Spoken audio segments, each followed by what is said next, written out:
राजस्थान में एक गांव की कहानी है। एक ऐसा गांव जो बस एक ही रात में पूरी तरह खाली हो गया।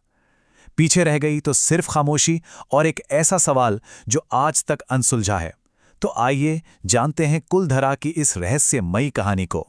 यही वो सवाल है जो सदियों से लोगों के जहन में घूम रहा है। आखिर ऐसा क्या हुआ होगा कि एक हंसता खेलता जीता जागता गांव सिर्फ एक रात में वीरान हो गया? इसके पीछे की कहानी ना वाकई हैरान कर देने वाली है। देखिए, ये कोई एक दो परिवारों की बात नहीं थी। जरा सोचिए, 5,000 परिवार एक साथ एक ही रात में अपने पुश्तैनी घरों को हमेशा हमेशा के लिए छोड़कर चले गए। यही वो बात है जो इस कहानी को इतना अविश्वसनीय बना देती है। तो चलिए सबसे पहले ये देखते हैं कि आज का कुलधरा दिखता कैसा है। वो जगह जहां कभी हजारों लोगों की चहल पहल हुआ करती थी, आज वहां सिर्फ एक अजीब सा सन्नाटा पसरा हुआ है। आज कुलधरा बस टूटे फूटे मकानों और वीरान गलियों का एक गांव है। वहां की हवा में ना एक अजीब सी उदासी घुली हुई महसूस होती है। वहां के लोग तो यहां तक कहते हैं कि रात में अजीब अजीब आवाजें सुनाई देती हैं। सच कहूं तो ये जगह अब इतिहास और रहस्य का एक अनोखा संगम बन चुकी है।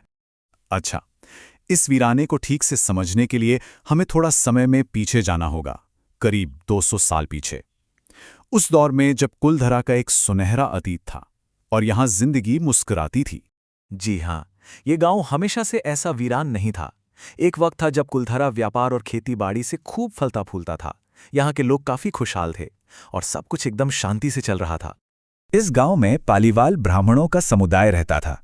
ये लोग अपनी मेहनत, अपनी सूझबूझ और शांतिप्रिय स्वभाव के लिए दूर दूर तक जाने जाते थे। सब कुछ बढ़िया चल रहा था, जब तक कि एक शख्स की बुरी नज़र इस गांव पर नहीं पड़ी।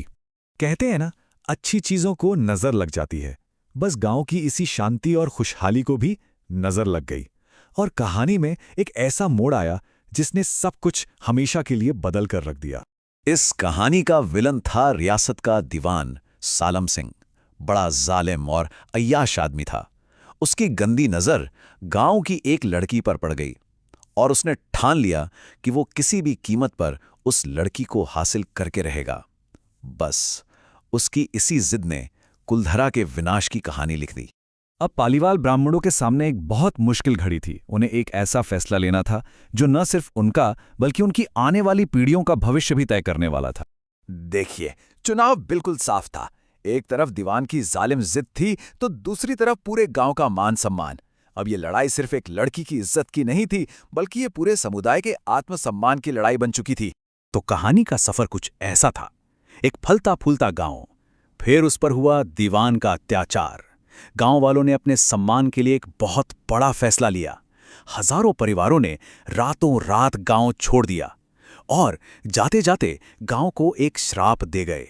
और फिर वो रात आई, वो रात जब गांव वालों ने अपने सम्मान के लिए अपना सब कुछ दांव पर लगा दिया और एक ऐसा कदम उठाया जो हमेशा के लिए इतिहास में दर्ज हो गया। इस फैसले की सबसे हैरान करने वाली बात थी इसकी एकता। एक या दो नहीं, बल्कि पूरे 5,000 परिवारों ने एक साथ एक आवाज में अपना घर बार, अपनी जमीन, सब कुछ छोड़ने का फैसला कर लिया। लेकिन कहानी यहीं खत्म नहीं होती। कहा जाता है कि गांव छोड़ते वक्त उन पालीवाल ब्राह्मणों ने अपने ही घर को एक श्राप दे दिया। उन्होंने कहा कि जिस तरह वो इस गांव को वीरान छोड़कर जा रहे हैं, ये हमेशा के लिए वीरान ही रहेगा। तो सवाल ये है कि क्या उस श्राप का असर आज भी है? चलिए वापस आज के कुलधरा में लौटते हैं और देखते हैं कि उस रात की कहानी का आज से क्या कनेक्शन है।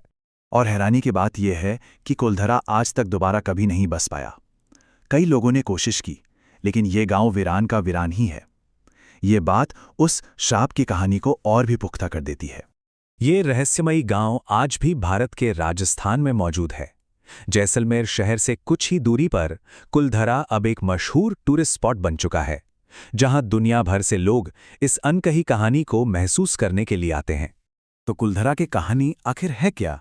क्या ये अपने स्वाभिमान के लिए लड़ने वाले लोगों का इतिहास है, या फिर एक श्राप की ताकत का सबूत है, या ये बस एक ऐसी पहेली है जो शायद कभी नहीं सुलझेगी? इसका जवाब शायद उन्हीं खंडहरों में कहीं छिपा हुआ है।